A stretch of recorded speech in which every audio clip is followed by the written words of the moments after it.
You, Stephen, and thank you to everybody who's tuning in, and certainly thank you to the other panelists who are breaking down the various aspects of the USCIRF report that was put out earlier today, the annual report.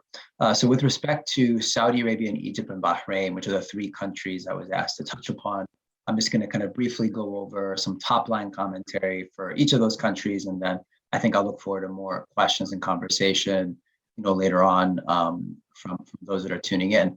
What was particularly interesting about this report is that Egypt is a country of particular concern.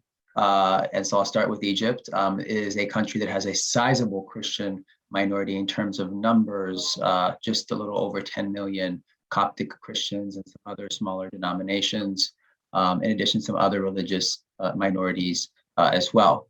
And so I think USCIRF was correct to point out that, there are worse places to be a religious minority in the region, but Egypt is certainly not one of the best places, essentially.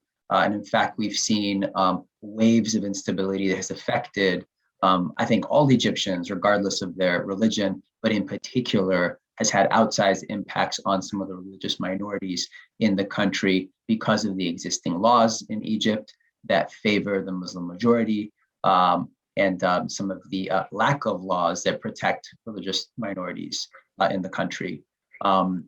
President Sisi has touted the building of the largest cathedral in the region and the allowing of additional buildings, building of new churches. However, from a human rights perspective, that's not the best way to measure a country's success when it comes to protecting or advancing religious minority rights, because at the end of the day, if there's no people to go to those houses of worship, then there's no point. Or if they're not safe or feel free to go to actually show up and pray and worship. And we've seen some very high profile attacks in the past in Egypt against religious minorities, then there's also no point as well.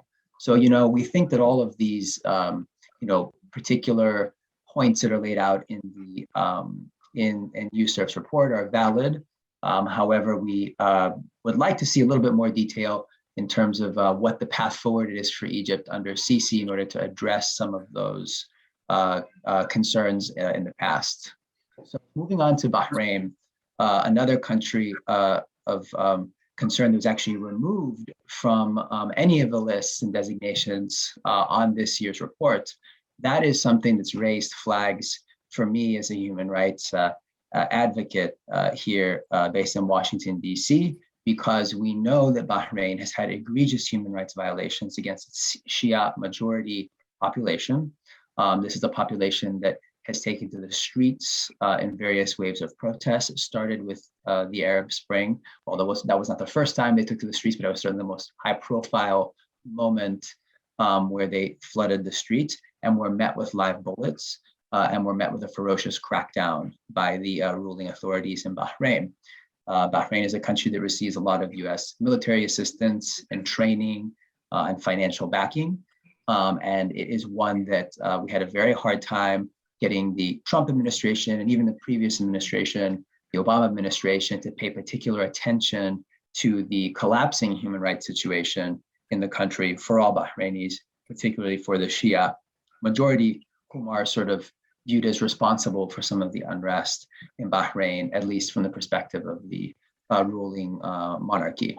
So it is a concern that, the report does highlight some improvements in Bahrain in terms of the ability for Bahraini Shia to be able to worship freely.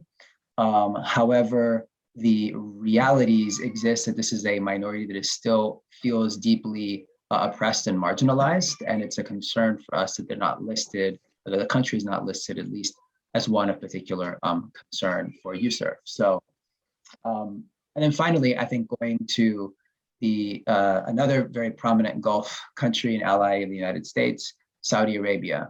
We remain extremely concerned, as the report highlights, the horrible human rights situation within the Kingdom of Saudi Arabia. This is something that takes up a lot of my time as someone who handles all of the Middle East and North Africa, because Saudi Arabia has as we all know, targeted dissidents, not just at home, but abroad as well.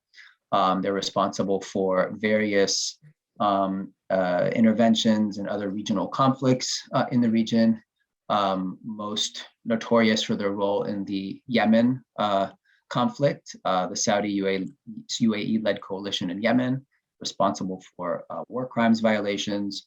But turning our attention to within the kingdom, this is not a place where religious minorities are safe or feel safe to worship or really even exist in some cases. And I don't think that's an exaggeration to put it that way.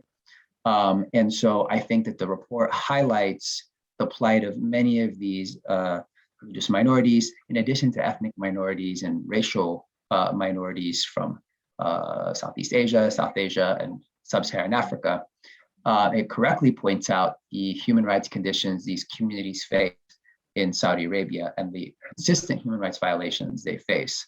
And it gives nod to some of the reforms that have been implemented very slowly in the kingdom. However, I would say that those are just really cosmetic, and there doesn't seem to be a concerted effort to make larger improvements on the human rights situation in Saudi Arabia writ large. Once again, another very close ally of the United States. I will leave it there and kick it back off to you, Stephen,